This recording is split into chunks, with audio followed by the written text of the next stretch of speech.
By Kellogg's Frosted Flakes. Former Sixer Darryl Dawkins, whose backboard-shattering dunks earned him the moniker Chocolate Thunder, helped pave the way for breakaway rims, has died at the age of 58.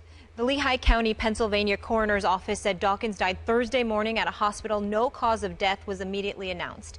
He spent parts of 14 seasons in the NBA with Philadelphia, New Jersey, Utah, and Detroit, and was the first player drafted directly out of high school to the NBA. The NBA family offering their condolences. Magic Johnson tweeting, "Darryl Dawkins, bigger-than-life personality, will be missed by all. He was a good friend, and I will miss him dearly."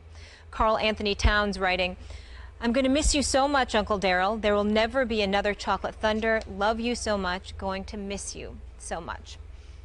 Stephen A., how will you remember Darryl Dawkins? It's interesting because even though I'm a native New Yorker and everybody knows I love my Knicks, you know, growing up, I'm sure Skip can relate this, long before Michael Jordan came along, there was a gentleman by the name of Julius, Dr. J. Irvin. I remember when Brent Musburger used to call the games, used to call some of the games on CBS and what have you, and we used to look at the Sixers games, and it used to drive me nuts because I was always rooting for the Philadelphia 76ers, and I absolutely positively loved Darryl Dawkins. He was a ferocious dunker, as everybody knows, incredibly athletic, very ferocious. We all know this. But he had one Achilles heel that used to drive me crazy, and I always joked with him in the aftermath of his professional career, because when we saw each other, he was always very, very kind, very loving, as he was to everybody. Everybody knows that if there's a better human being that was associated with the NBA, show me, because I don't know him. He was kind to everybody. He was funny. He was hilarious and what have you. But I used to get on him all the time because I remember so many times, Skip, when I used to watch this guy, and I just used to pray this guy didn't get in foul trouble, because that was his Achilles heel. I think it was like 3 or 4 times that he led the league in fouls. I think 83, 84. I think he had like an NBA record, was it 386 fouls. The year before that, it was the year the Sixers won the title. He had 379 fouls. And I think it was like, what's the year? 1980. He had 328 fouls, and it was like, if he could just stay on the court, if he could just stay in the game, they can't beat the Sixers. They can beat Boston. They'll beat everybody. They can beat Milwaukee with Sidney Moncrief and the boy. They can beat Boston with Larry Bird. They can beat the Nets with Albert King and those boys. They can beat all of them. If this dude could just stay on the court, it used to drive me nuts. But he just used to laugh it off. He said, hey, hey, baby, you can't love the physicality and then get mad at the results. And I just used to look, man, I don't know what to say to you. But, like I said, anybody that ran across him, he was incredibly sweet, very, very nice man, very kind to any and all. There isn't anybody associated with the NBA family who knew him in any way that could possibly say a bad word about him. He was just one of the sweetest individuals you ever met. He was about being an entertainer as well, and he's going to be sorely missed. When you see Shaquille O'Neal coming up with nicknames, and part and parcel, you got that from Darryl Dawkins to some degree. You see other guys coming up with stuff.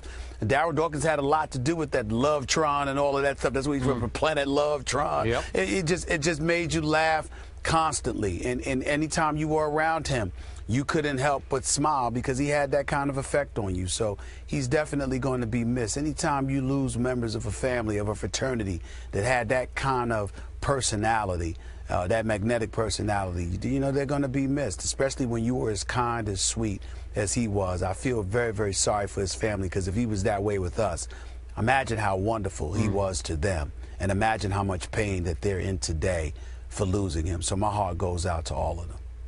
Ditto. I was around him a couple times here at ESPN. Loved every second of being around him because you could not love it. He was infectious with that huge personality. And as the family said in their statement last night, that huge, loving heart of his. So I am with you. In all my years covering the NBA, dating back to the 70s, I never heard a single negative word about Darryl, the person. But for perspective, and to put this man in the right perspective, I heard a whole lot of negative words about his lack of production early in his career. Because let's remember, when he came out of high school, as Molly pointed out, he was the first high school player to be drafted into the NBA. And he was called at that time the greatest high school player who had ever played up to that point. And Stephen A., as you well remember, he could never quite live up to those expectations. He tried, but everybody proclaimed him the next, because he'd played in Philadelphia, Wilt Chamberlain. And you know, and I know, Darryl Dawkins and Wilt Chamberlain had very little in common. Darryl used to say in his first couple of years, I'm not Wilt, I'm not that tall. So he went, they listed him at 6'11". I'm not sure he was even 6'11". He looked more 6'10"-ish to me.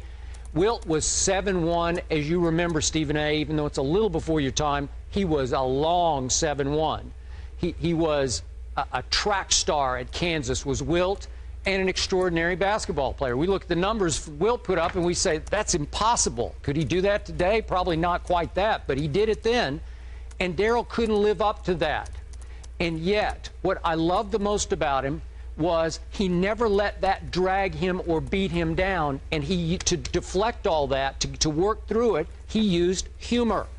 He was a gifted entertainer. I got to say, gifted entertainer. Where I just waited for the post-game interview with him because he could light it up off the top of his head. He could do the equivalent of NBA stand-up comedy on cue, no rehearsal, and it would be hilarious because he had the gift of gab. He could just come up with phraseology that was almost in your league, some of the phrases you come up with. This man was blessed, and he needed that personality. And it's very interesting to me that he got very close with Dwight Howard. Dwight's gone through some of the same emotions of, I can't quite live up to what everybody says that I'm supposed to be. I look the part, but I can't always play to that level of the part. And Darryl went through that too. So I think they had a kind of a deep connection that way. They appear to have had a deep connection. I'll take their word for it. I never asked either of them about that. I can get where you're coming from, but if you're going to bring up Dwight Howard, there's a distinct difference that everybody needs to recognize here. With Dwight Howard, them huge, big shoulders, the kind of phenomenal physical specimen that he is, you would think no one would mess with Dwight Howard. They come at him all the time. They do. And because of that is why he needs to play a little bit angrier, needs to be a bit more ferocious, and get at cats and remind them that he should be mentioned in the same breath as a DeMarcus Cousins when we're talking about the best big men in the game. No one tried to punk Darryl Dawkins. Nobody. That's what they didn't do. That's the one thing they didn't try to do. They didn't try to do that. You might have tried to get him in foul trouble, but that's about it. You didn't try to come at that brother in that way. No, not Darryl Dawkins. Okay, but okay, one other though similarity is that Darryl was also criticized occasionally, especially earlier in his career, for not taking basketball seriously enough. Is that not what we hear about Dwight? Cutting up, laughing, goofing around before the game, shooting hook shots and pregame warm-ups, right? Doing impressions, whatever. Come on, Dwight, take the game more seriously. Well, a lot of Sixers fans, or then he went to the Nets, a lot of Nets fans, come on, Darryl, don't give us the stand-up. Play, perform better, perform at a higher level. And you'd see a burst from Darryl, and then he'd go 4 or 5 games, and he couldn't quite live up to that. Well, isn't that similar to what Dwight's gone through, not taking the game seriously enough? Well, again, I don't think it was one of those things where, Darryl Dawkins was. I don't recall him being accused of not taking, the game seriously enough. I just think that it was one of the. I mean, for me, the years, maybe early, the years that I watched him, that's what I look at. And by the way, even though folks didn't try to come at Darryl Dawkins, it was funny. He did get in a fight with the, with Mr. Enforcer himself, Maurice Lucas, in 1977. I didn't forget that. Please don't think I forgot. But that was Maurice Lucas. You know what I'm saying? Maurice Lucas fight anybody. He would. He was Oakley before Charles Oakley came along. Okay, so outside of that, nobody messed with Darryl Dawkins. But they might have thought that Darryl Dawkins played around a little bit too much or what have you. They might have thought that. But when he was on the court, you knew he was trying to come at you. A lot of guys question how ferociously Dwight is trying to come at you. And Dwight has to change that because Dwight is big time when he wants to be. He just needs to do it more consistently. Well, to your final point, a whole lot of people who played with him, against him, and even now play in this league are going to miss this big man. Yes, they are. Yep. No question. Absolutely. 58 is too young. And Stephen A., as you said, our heart goes out to the loved ones of Darryl Dawkins. Yeah. More First Take after the break.